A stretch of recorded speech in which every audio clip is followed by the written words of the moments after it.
Hi friends, ಎಲ್ಲರಿಗೂ ನಮಸ್ಕಾರ.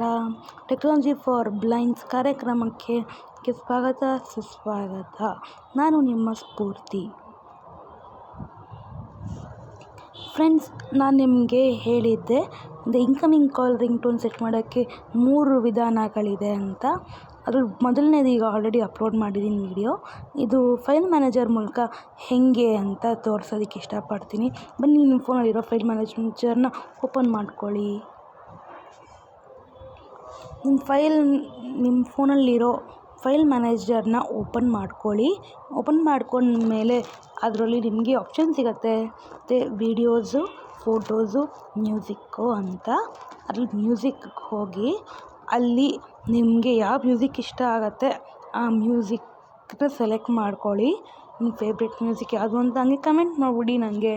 ಹಂಗೆ ಅದ್ರ ಮೇಲೆ ಲಾಂಗ್ ಟ್ಯಾಪ್ ಮಾಡಿ ಮತ್ತು ಅದನ್ನು ಸೆಲೆಕ್ಟ್ ಮಾಡ್ಕೊಳ್ಳಿ. ಆಮೇಲೆ ನಿಮ್ಮ ರೈಟ್ ಹ್ಯಾಂಡ್ ಬಾಟಮಲ್ಲಿ ಮೋರ್ ಆಪ್ಷನ್ ಸಿಗುತ್ತೆ. ನಿಮಗೆ 3 ಆಪ್ಷನಲ್ಲಿ ಸೆಟ್ ಆ್ಯಪ್ಸ್ ಅಂತ ಒಂದಿದೆ, ಶೇರ್ ಅಂತ ಒಂದಿದೆ, ಇನ್ನು ಆಟೋ ಇನ್ನು ಈ ಕಾಪಿ ಸಮಥಿಂಗ್ ಇನ್ನೂ ಎಷ್ಟೊಂದು ಆಪ್ಷನ್ಸ್ ಇದೆ. ಸೊ ಅದೆಲ್ಲ ಬೇಡ, ನಿಮಗೆ ಸೆಟ್ ಆ್ಯಪ್ಸ್ ಅಂತ ತೊಗೊಳ್ಳೋಣ. ಸೆಟ್ ಆ್ಯಪ್ಸ್ ಅಂತ ಅಂದಾಗ ಇಲ್ಲಿ ನಿಮಗೆ 3 ಆಪ್ಷನ್ ಬರುತ್ತೆ. ಒಂದು ಇನ್ಕಮಿಂಗ್ ಕಾಲ್ ರಿಂಗ್ ಟೋನು, ಇನ್ನೊಂದು ಮೆಸೇಜ್ ಟೋನು, ಇನ್ನೊಂದು ಅಲಾರಾಮ್ ಟೋನ್ ಅಂತ. ಸೊ ನಮಗೆ ಇನ್ಕಮಿಂಗ್ ಕಾಲ್ ಟೋನಾಗಿ ಸೆಲೆಕ್ಟ್ ಮಾಡ್ಕೊಳ್ಳಿ. ಸೊ ಇಷ್ಟನ್ನು ಈ ಥರ ಮಾಡ್ಕೊಳ್ಳೋದು. ಇನ್ಕಮಿಂಗ್ ಕಾಲ್ ರಿಂಗ್ ಟೋನ್ನ ಈ ಥರ ಫೈಲ್ ಮ್ಯಾನೇಜರ್ ಮೂಲಕ ಸೆಟ್ ಮಾಡ್ಕೊಳ್ಳೋದು. ಫ್ರೆಂಡ್ಸ್, ನಾನು ನಿಮಗೆ ನೆಕ್ಸ್ಟ್ ವಿಡಿಯೋ ಅಪ್ಲೋಡ್ ಮಾಡ್ತೀನಿ.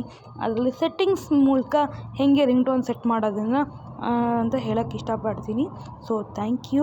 ಫ್ರೆಂಡ್ಸ್, ಅರ್ಥ ಆಗಿಲ್ಲ ಅಂದರೆ ದಯವಿಟ್ಟು ಕಮೆಂಟ್ ಮಾಡಿ. ನಾನು ನನ್ನ ಕೈಲಿ ಆದಷ್ಟು ಪ್ರಯತ್ನ ಪಡ್ತೀನಿ ನಿಮಗೆ ಹೆಲ್ಪ್ ಮಾಡೋದಕ್ಕೆ. So thank you. ಇಷ್ಟ ಆದರೆ ಲೈಕ್ ಮಾಡಿ, ಕಮೆಂಟ್ ಮಾಡಿ ಮತ್ತು ಸಬ್ಸ್ಕ್ರೈಬ್ ಮಾಡಿ ಪ್ಲೀಸ್.